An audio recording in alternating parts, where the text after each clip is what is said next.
Berjumpa kembali bersama saya dalam acara Renungan Religius di channel YouTube Serambi Religius. Salam dan terberkati umat Allah pendengar setia. Pada kali ini saya hendak mengantar ibu dan bapak, saudara-saudari, kaum muda dan anak-anak sekalian untuk mengerti dan mengenali serta mengambil langkah antisipatif terhadap yang namanya ilmu hitam, black magic. Bagaimana pandangan ilmu hitam dalam gereja Katolik? Apakah ada ilmu hitam itu? Apakah dia memiliki dampak positif atau dampak negatif? Dan bagaimana orang yang memiliki ilmu hitam itu dalam keseluruhan penjarahan hidupnya berhadapan dengan Tuhan Yesus Kristus yang memiliki ilmu putih, white magic. Ikutilah pesan-pesan saya berikut ini.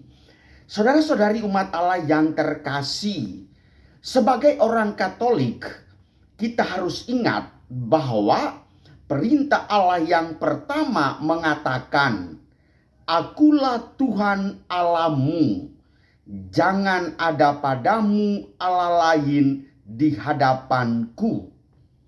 Ketika ditanya hukum manakah yang terutama, Tuhan kita Yesus Kristus dengan mengulang perintah yang ada dalam kitab Ulangan mengatakan, "Kasihilah Tuhan Allahmu dengan segenap hatimu dan dengan segenap jiwamu dan dengan segenap akal budimu."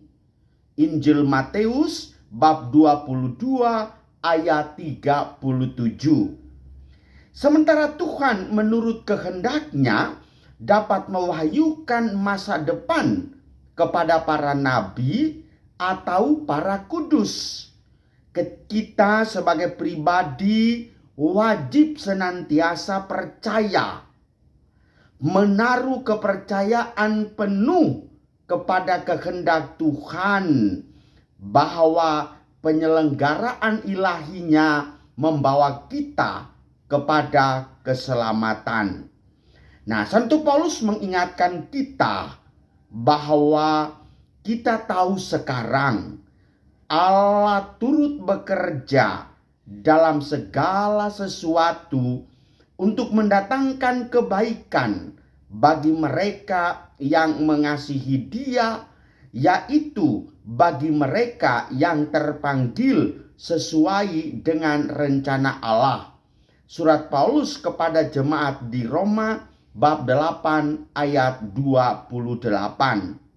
Mungkin terkadang kita juga ingin memiliki rasa bahwa mau mengetahui sejauh mana tentang apa yang akan terjadi di masa mendatang.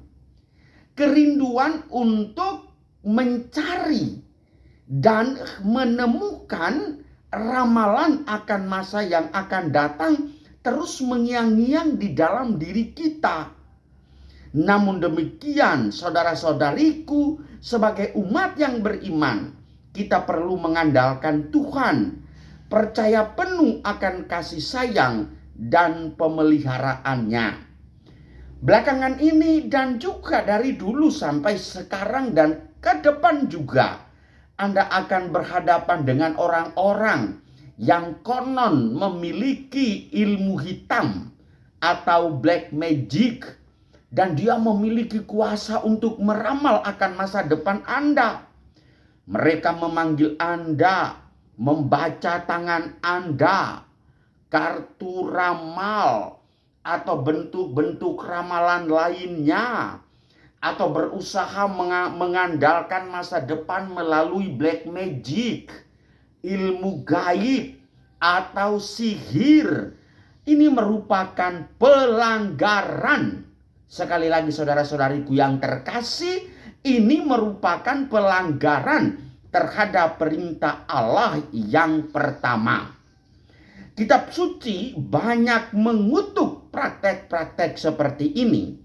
Dalam perjanjian lama kita dapati seorang ahli sihir perempuan, janganlah engkau biarkan hidup. Kitab Keluaran bab 22 ayat 18. Siapa yang mempersembahkan korban kepada Allah kecuali kepada Tuhan sendiri, haruslah ia ditumpas. Kitab Keluaran bab 22 ayat 20. Apabila seorang laki-laki atau perempuan dirasuk arwah atau roh peramal, roh jahat, iblis, setan, pastilah mereka dihukum mati, yakni mereka harus dilontari dengan batu dan darah mereka tertimpa kepada mereka sendiri. Kitab Imamat bab 20 ayat 27. Dan di antaramu jangan didapati seorang pun yang mempersembahkan anaknya laki-laki atau anaknya perempuan sebagai korban dalam api. Seorang peramal, seorang penelaah, seorang penyihir, seorang pemantra, atau seorang yang bertanya kepada arwah, mereka adalah memiliki kekuatan black magic, atau kepada roh yang meminta petunjuk kepada orang-orang mati. Sebab setiap orang yang melakukan hal-hal ini adalah kekejian bagi Tuhan. Kitab Ulangan bab 18 ayat 10 sampai 12. Oleh karena itu, ibu bapak saudara-saudaraku yang terkasih, saya kadang-kadang menjumpai orang yang mengatakan bahwa ketika kami merantau, kami dibekali dengan batu, dengan satu bungkus sapu tangan, dengan satu bungkus berwarna putih, diikat di perut, atau dipajangkan di dada, atau digantungkan di leher. Saudara-saudariku yang terkasih, semuanya itu tidak memiliki kekuatan yang melebihi kekuatan Allah yang Maha Kuasa. Perjanjian Baru membicarakan masalah ini. Dalam Kisah Para Rasul di Filipi, Santo Paulus bertemu dengan seorang hamba perempuan yang mempunyai roh tenung, yang mempunyai black magic, yang mendapat penghasilan besar dengan tenungan-tenungan atau ramalan-ramalannya. Santo Paulus membebaskannya dari roh jahat itu. Kisah Para Rasul bab 16 ayat 16 dan seterusnya. Dalam ayat-ayat lain kita dapati kutukan-kutukan terhadap sihir dan praktek-praktek gaib pada umumnya. Santo Paulus mengutuk seorang tukang sihir. Galatia bab 5 ayat 20. Dalam Kisah Para Rasul, Santo Paulus mencela Elimas, tukang sihir, dan menyebutnya sebagai anak iblis. Engkau musuh segala kebenaran. Kisah Para Rasul bab 13 ayat 8 dan seterusnya. Santo Petrus mengecam Simon si tukang sihir yang bermaksud membeli kuasa Roh Kudus guna menjadikan diri lebih berkuasa. Kisah Para Rasul bab 8 ayat 9 dan seterusnya. Dalam kitab Wahyu, Yesus memaklumkan, tetapi orang-orang penakut, orang-orang yang tidak percaya, orang-orang keji, orang-orang pembunuh, orang-orang sundal, tukang-tukang sihir, pemilik black magic, penyembah-penyembah berhala, dan semua pendusta, mereka akan mendapat bagian mereka di dalam lautan yang menyala-nyala oleh api dan belerang. Inilah kematian yang kedua.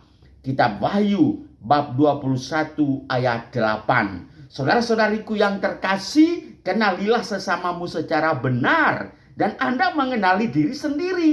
Introspeksi diri. Selama masa Prapaskah ini, dekatkanlah dirimu kepada Tuhan. Katekismus Gereja Katolik dalam menjelaskan perintah Allah yang pertama mengulang kutukan terhadap praktek ramalan. Segala macam ramalan harus ditolak. Mempergunakan setan dan roh jahat, pemanggilan arwah atau tindakan-tindakan lain yang tantangannya orang berpendapat tanpa alasan seakan-akan mereka dapat membuka tabir masa depan. Di balik horoskop, astrologi, membaca tangan, penafsiran pratanda dan orakel petunjuk gaib, paranormal dan mempunyai medium terselubung kehendak supaya berkuasa di atas waktu, sejarah, dan akhirnya atas manusia. Demikian pula keinginan menarik perhatian kekuatan-kekuatan gaib. Ini sekali lagi saudara-saudariku bertentangan dengan penghormatan dalam rasa takwa yang penuh kasih yang hanya kita berikan kepada Allah yang Maha Kuasa. Katekismus Gereja Katolik nomor 2116. Segala praktek dengan mempergunakan kuasa-kuasa gaib dikutuk karena bertentangan dengan agama yang benar dan biasanya dianggap sebagai dosa berat. Segala bentuk permohonan kepada setan jelas merupakan dosa berat, saudara-saudariku. Dan oleh karena itu, ibu bapak saudari-saudaraku yang terkasih, perhatian khusus perlu diberikan kepada sihir, ilmu gaib yang menyangkut baik menyingkapkan masa depan maupun berusaha mengendalikan masa depan.